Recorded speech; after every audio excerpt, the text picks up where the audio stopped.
Hello everyone, I'm Bruffy1322 and Rockstar just gave us a boatload of information, so let's talk about it. So there's this blog post on the Newswire that they're talking about sort of the updates to the contract, new details on the expanded and enhanced edition, and something extra at the end as well relating to the next GTA game. So it's a load of blurb. I'm going to just kind of skip over it. It's, going on to our third console generation. Thank you so much for the support. The contract, the short trips, which is where you can play as Franklin and Lamar, they're going to be available just in the job menu. You don't have to wait and complete the contract mission to do it. But I don't really care about all that. What I care about is what the expanded and enhanced edition is going to be all about. And they're going to be, they've finally given us a little bit of information about it. So there's not an awful lot to go on. It's not as if we have anything concrete in particular, but we do also have specific details and some images of new vehicles. We'll talk about that in a minute. But a new generation for GTA 5 and GTA Online. With the GTA 5 community stronger than ever, Grand Theft Auto 5 and Grand Theft Auto Online will come to the PlayStation 5 and Xbox Series XS platforms coming March 15th. So we finally got a date. The 15th of March, we're going to be getting the expanded and enhanced editions to the new consoles, PlayStation 5 and Xbox Series X and S. I will say right now, throughout this entire thing, there's no mention of PC. So whether PC is just going to be left for a while and they're going to make sure to capitalize on the consoles like they did, they brought out their game on the consoles and then they brought out the updated version for PS4 and Xbox One, and then they released the PC version much later. Whether they'll do that again, who knows? PC might just stay on the current version. We don't know. There's no mention of that whatsoever. So this is just relating to PlayStation 5 and Xbox Series X and S. If you don't have a PlayStation 5 or an Xbox Series X or S, you're not going to be able to play any of this new stuff. It's not going to come to PS4, which obviously was expected. So March 15th, that's when it's all going to happen. That's when I'll be probably streaming and trying and checking it out. I'll treat it like a DLC day, so obviously stay tuned for all of that. I'll try to bring you as much news as I can if they give us more information. But yeah, they say that it's going to feature new graphics modes with up to 4K resolution, up to 60 frames per second, texture and draw distance upgrades, HDR options and ray tracing, as well as offering the technical advancements of the latest console generation with faster loading times, immersive 3D audio, platform-specific features like advanced haptic feedback, and much more. So the new graphics modes, they say up to 4K resolution and up to 60 frames per second. It could be one of those things where you can get 4K resolution if you do 30 frames per second. It might be 1440p if you want to get 60 frames per second. Or it turns off some of the things to reach 60 frames, especially online. Grand Theft Auto 5, the single player, is probably more capable of getting to 4K 60 together than online would be. Online always takes a bit more. So we don't know exactly what those modes are going to be, but yes, there will be 60 FPS at least. Again, they say up to 60 frames per second. That could mean that it's going to be 60 FPS just for the single player, and the online will stay 30. You just don't know because they're not specifying it. But I think it would be a misstep on their part if they didn't go to 60 FPS across the board. And that brings in its own host of issues. Obviously, all the cars are going to be slightly quicker just by default because cars are quicker at 60 FPS. We know this from PC. So all my testing, retesting would need to be done, but we'll talk about that in future videos. There's plenty of time for that. But not only that, there's plenty of bugs at 60 FPS, like the 811. Is ridiculous. It has a top speed of like 160, 170 miles an hour at 60 FPS because the rear suspension geometry is all completely destroyed. And you don't notice it as much. That's why it has such a high top speed on the consoles. It's the fastest supercar for top speed still. But it's even quicker on PC because it's bugged. Will they fix that before it, or will they just leave it? And there's all sorts of these little weird nuances and bugs at 60 FPS. Whether they'll do anything about that, I don't know, but we at least know that something's going to change.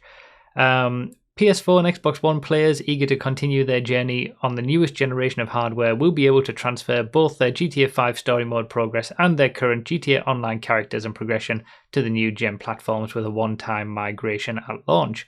So there's a confirmation that character transfer is going to be available, just like it was for the old gen platforms. That's not really a surprise. I think it would have been a bad move for them to not bring that back, so that's good at least.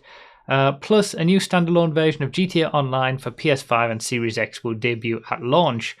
And we knew about this. We knew that they were going to be making GTA Online a standalone version, its own thing, apart from GTA 5 for the new gen of consoles. And for PlayStation 5, it's available for free for the first 3 months. So if you're on PS5, if you have a PS5, you're going to be able to get GTA Online at least for free within the first 3 months. If you're on Series X, I don't know how much that's going to cost. Maybe it'll just be $5 or something just to access GTA Online, and then the GTA 5 main game will be more expensive. Who knows? But yeah, it's going to be free for the first 3 months on PS5 at least. And then, again, more pictures of new cars. We'll come back to those. Improvements to GTA Online. So we get a little bit of information here about what they're planning with GTA Online for the new gen platforms. It includes a range of improvements, including the ability to skip to the GTA 5 story mode prologue before entering online. I mean, if it's going to be standalone anyway, then yeah. And an all-new GTA Online tutorial. That's been a long time coming, I think. New GTA Online players will now enter the Career Builder with instant access to their choice of one of 4 illicit businesses: biker, executive, nightclub owner, or gun runner, and a sizable GTA dollar windfall to help select a property, high-end vehicle, and the firepower required to kickstart their enterprise. Returning players will also have the option to restart their character and take advantage of the Career Builder at any time. Well, I can't imagine there's going to be many returning players. You'd have to have not really played much as a returning player to want to restart and just get one of these. But does that not, just completely encapsulate what GTA Online has become? The new tutorial, the new experience for a new player is to automatically own a business and have a sizable chunk of money to get a property and a vehicle and firepower. Like, GTA Online has changed so much from the days back on 360 where you would just plopped into the world with the old tutorial with nothing and you had to steal a car, and it's indicative of where the game has gone and the inflation of everything, that you can't do that anymore, or it's at least a massive grind. So yeah, that's going to be interesting to see what that's like. I'm sure we'll see videos of that, with new characters and see the experience the new characters have now. But yeah, it's interesting how it's all changed so much. The PS5 and Series X versions of GTA Online also include the new House Special Works Auto Shop located within the LS Car Meet, which will allow players to upgrade select vehicles, 5 new vehicles and 5 existing vehicles at launch, for elite driving performance that takes full advantage of the upgraded power of new console hardware. So we did know a little bit about this.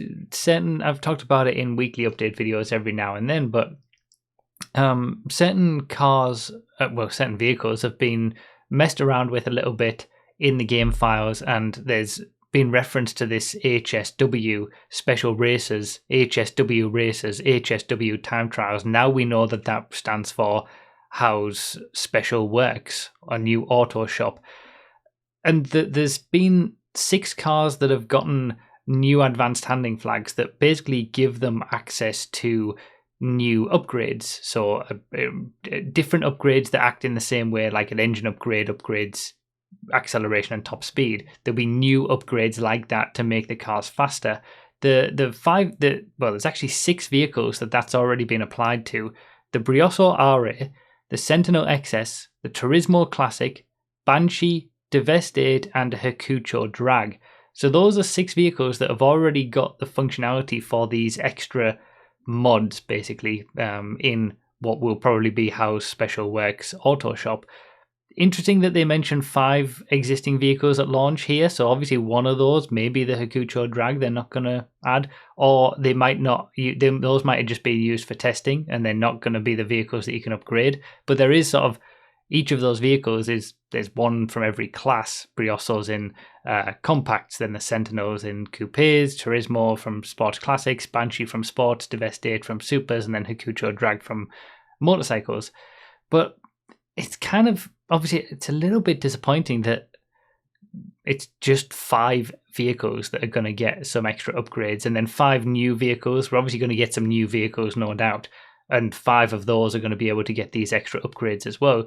So I think we can put to bed the idea that they're going to make any sizable changes to cars as a whole.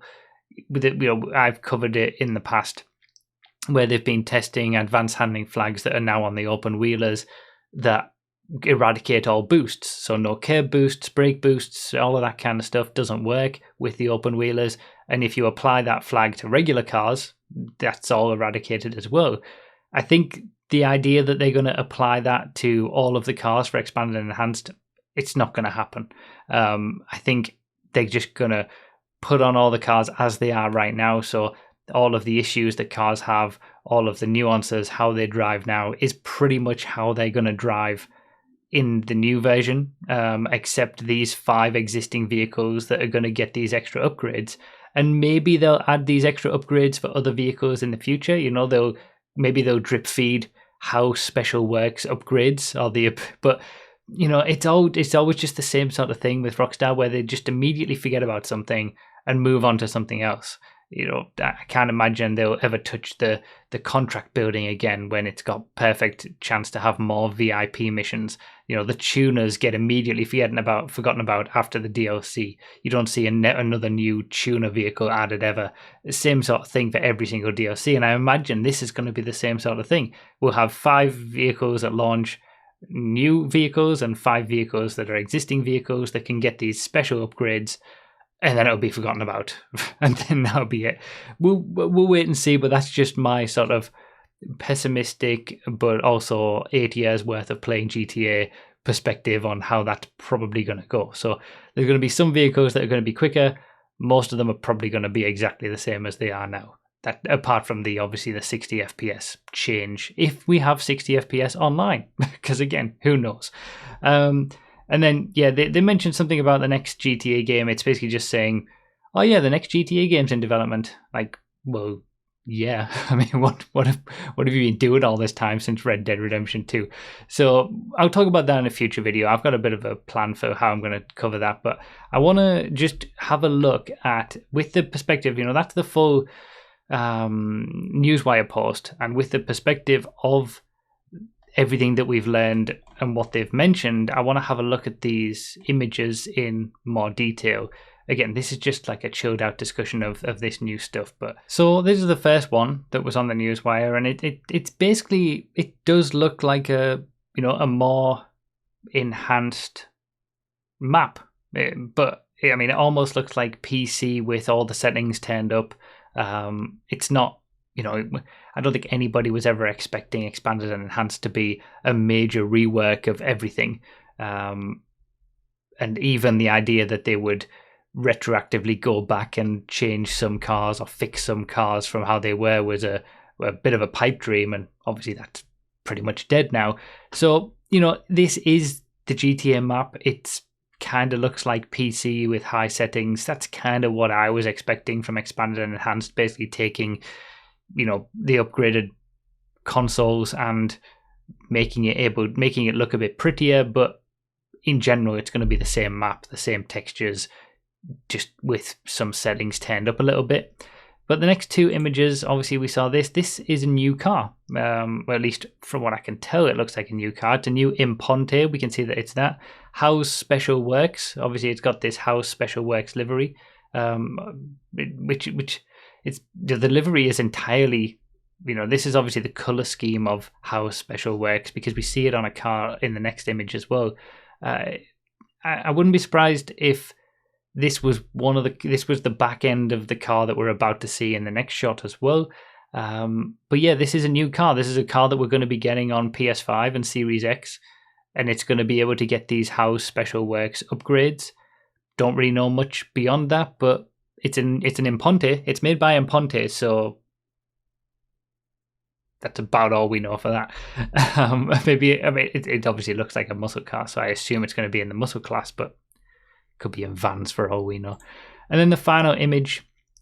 So I don't know why they've got an Astron here. The Astron was just added with the contract DLC, and that's all that is. There's nothing special about it. It's an Astron, so don't need to think about that. And it's obviously, that's a livery you can get on the Astron as well, so there's nothing new for that.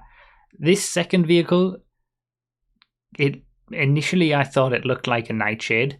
Maybe it's like a Nightshade Mark II or something, because it doesn't quite have the same front geometry of the car as the regular Nightshade. It kind of resembles it with the grille and everything, but it is definitely distinctly different. And it could quite easily, this could be the front. Oh, too far. That could be the front of this. I don't know, but these look like they're 3 brand new cars, and then the Astron just put there for whatever reason. I initially thought this third car was an RT3000. It kind of looked like it to me, but the lights, you don't get these lights on the RT3000. It looks similar, but it's not.